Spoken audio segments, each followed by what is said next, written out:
সারা দেশে এখন পর্যন্ত অপারেশন ডেভিল হান্টার পরিচালনায় ১৩০৮ জনকে আটক করা হয়েছে। ৫ আগস্টের পর থেকে এখন পর্যন্ত যদি ধরি তাহলে দীর্ঘ ৬টা মাস অতিবাহিত হয়েছে। এই ৬টা মাস এই অভিযান পরিচালনা যদি করত তাহলে শুধু ১৩০০ না ১৩,০০০ জন এমনকি লাখ পর্যন্ত ছড়িয়ে যেত এই ফ্যাসিবাদের দোষীদের।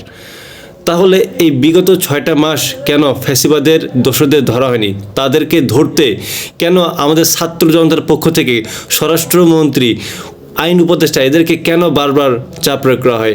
আমরা তো এখনও এমনও দেখছি যে দীর্ঘ ৬ মাস ধরে যাদেরকে ধরা হচ্ছে তাদেরকে আবার কাউকে নাকি জামিনে দেওয়া হচ্ছে। বিশেষ করে হত্যা মামলা পর্যন্ত ফ্যাসিবাদের দোষীদের ধরা হচ্ছে, তাদেরকে শুধুমাত্র টাকার বিনিময়ে তাদেরকে ছেড়ে দেওয়া হচ্ছে। মিডিয়ায় তো আমরা তো এগুলো দেখতেছি। এটা তো স্বরাষ্ট্র উপদেষ্টা, আইন উপদেষ্টার জন্য একটা লজ্জাকার। যদিও আমাদের স্বরাষ্ট্র উপদেষ্টা এবং আইন উপদেষ্টা তারা যে আসলে অপদার্থ এটা আমরা ইতিমধ্যেই জেনে গেছি। এই যে অপারেশন হান্টার পরিচালনা করার ফলে যে যতই দিন যাচ্ছে ফ্যাসিবাদের দোষরা ধরে যাচ্ছে, তাদেরকেই ধরে হচ্ছে। এবং এটা কিন্তু সরকার থেকে কিন্তু প্রথমে পরিচালিত এটা হয়নি।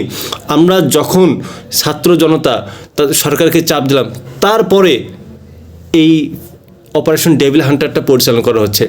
এখন তাদেরকে সরকারটা কেন গঠন হয়েছে? একটা বিপ্লবী সরকার গঠন করা হয়েছে মূলত তারা নিজে থেকে যেন বিপ্লবটা সমুন্নত থাকে এবং যারা ফ্যাসিবাদের দোসর তারা তাদের নিজের জায়গা থেকে এসব পরিচালনা করবে। ছাত্র জনতাকে কেন বারবার মাঠে নামতে হয়? ছাত্র জনতাকে কেন বারবার শিখিয়ে দিতে হয় আপনি এটা করেন, এটা করেন, ওটা করেন? কেন আপনারা এত ভুল করেন? প্রত্যেকটা জায়গায় এই সরকার ভুল করছে। যদি এই সরকারের সফলতা বলি আর এই সরকার যে ব্যর্থতা যে বলি, তাহলে বলা যায় যে অসীম একটা মহাসমুদ্রে ভুলে ভরা, তার সেখানে যদি বলা যায় ছোট্ট একটা অংশ হয়তো সফলতা থাকতে পারে, কিন্তু এটা এই সরকারের যথেষ্ট পরিমাণ ব্যর্থতা রয়েছে। এই ব্যর্থতার কারণ হচ্ছে অপদার্থ উপদেষ্টাদের নিয়োগ করার ফলে। আপনি বলেন তো যে এই যে স্বরাষ্ট্র উপদেষ্টা, সে ছিল সেনাবাহিনীর একজন সাবেক অফিসার, তার যথেষ্ট জ্ঞান থাকা উচিত, তার যথেষ্ট এইসব বিষয়ে পরিপক্কতা থাকা উচিত। কিন্তু তিনি দেখেন তো, তিনি ক্ষমতা গ্রহণের 6 মাস পর তিনি কি বলেন, তিনি তো একটা ভাদাই মাছ চাইতে অধম। তার কথাবার্তা কোনো ব্যালেন্স আছে? তাকে যদি প্রশ্ন করা হয় যে তাকে কেন জামিন দেওয়া হয়েছে, তাকে কেন এখন ধরা হয়নি, তিনি ওখানে লুকিয়ে আছে, আপনার কেন অভিযান চালানো, তিনি বলেন তা আমি তো এইসব কিছু জানি না। তো আপনি জানেনটা কি? আপনি একজন স্বরাষ্ট্র উপদেষ্টা, আপনার শুধু বাংলাদেশ কেন সারা বিশ্বের সাথে আপনাকে তাল মিলিয়ে চলতে হবে। সারা বিশ্বে বাংলাদেশে কোথায় কী ঘটছে আপনাকে বুঝতে হবে, কারা এই দেশটা ষড়যন্ত্র করছে, এই বিষয়গুলো আপনাকে বলতে হবে, আপনাকে তুলে ধরতে হবে। আপনারা এখনও ভারতের আগ্রাসনকে ভয় পান, আপনারা এখনও ভয় পান যে ভারত চাইলেই আপনাদেরকে ধ্বংস করতে পারে, আর ভারত চাইলেই যে আওয়ামী লীগ আবার ক্ষমতায় আসতে পারে। এই জন্য আপনারা আওয়ামী লীগের বিরুদ্ধে কোনো অ্যাকশন নেন না। কেন ছাত্র জনতাকে বারবার মাঠে নামতে হয়? আপনারা শুধু বলেন যে ছাত্র জনতা শুধু কেন বারবার মাঠে নামে, কেন ভাঙচুর করে, এটা করে। আরে ছাত্র জনতা এটা তো তুলতে বাধ্য তারা, কারণ এটা তাদের নিরাপত্তার জন্য। কারণ এখন যে ছাত্র জনতা যে এখনও যে সঠিকভাবে আইনটাকে হাতে যে তুলে নেয়নি, এটা আপনাদের কপাল ভালো। আপনারা যেভাবে সরকারটা পরিচালনা করছেন, আমাদের ছাত্র জনতারা বাঁচার জন্য দরকার পড়লে দেখবেন যে এরা অস্ত্র হাতে তুলে নিতেও কোনো বাধা থাকবে না। এমনকি তারা শিক্ষা ছেড়ে গুন্ডামি সন্ত্রাসীতে তারা যুক্ত হতে পারে শুধুমাত্র নিজের জীবনটাকে বাঁচানোর জন্য, নিজের পরিবারকে বাঁচানোর জন্য। আওয়ামী লীগ যে ফ্যাসিস্টের দোসর, এরা বিশেষ করে ছাত্র সমন্বয়কদের একদম শ্বশুরবাড়ি, নিজের বাড়ি, কোন আত্মীয় সবার নাম ঠিকানা জোগাড় করে দিয়েছে, কাকে কীভাবে মারতে হবে এগুলো প্ল্যান করে থাকে। গাজীপুরের ঘটনা তার অন্যতম। একজন মেয়র জাহাঙ্গীর সে বলে কিনা যদি আওয়ামী লীগদের যদি সঠিকভাবে চলাফেরা করতে না হয়, অর্থাৎ ওদের কাজে যদি বাধা দেওয়া হয়, তাহলে তারা ঢাকা শহরে মানুষকে ঘুমোতে দেবে না। কত বড় স্পর্ধা! অথচ এই 5 আগস্টের পর এই লোকগুলো কিন্তু বিদেশে যেতে পারেনি। এই লোকগুলো কিন্তু দেশে ছিল, এরা কিন্তু ক্যান্টনমেন্টে ছিল।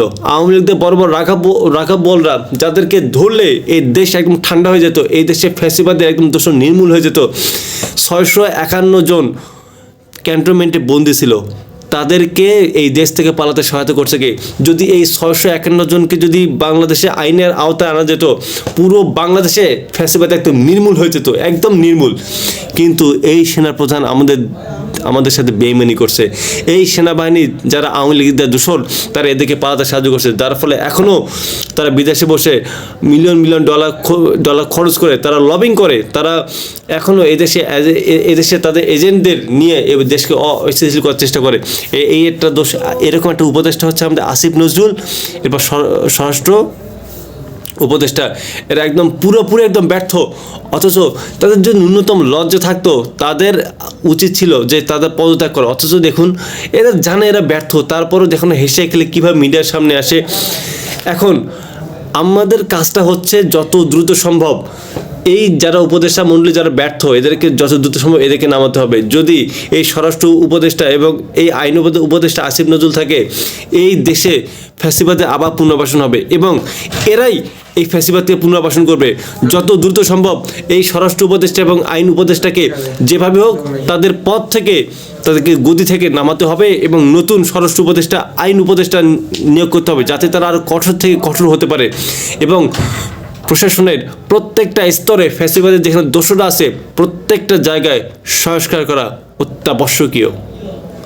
যদি এইভাবে চলে, যদি সংস্কার যদি সঠিকভাবে না হয়, ফ্যাসিবাদ আবার প্রতিষ্ঠিত হবে আর সবচেয়ে বেশি ধরা খাবে এই ছাত্র জনতা।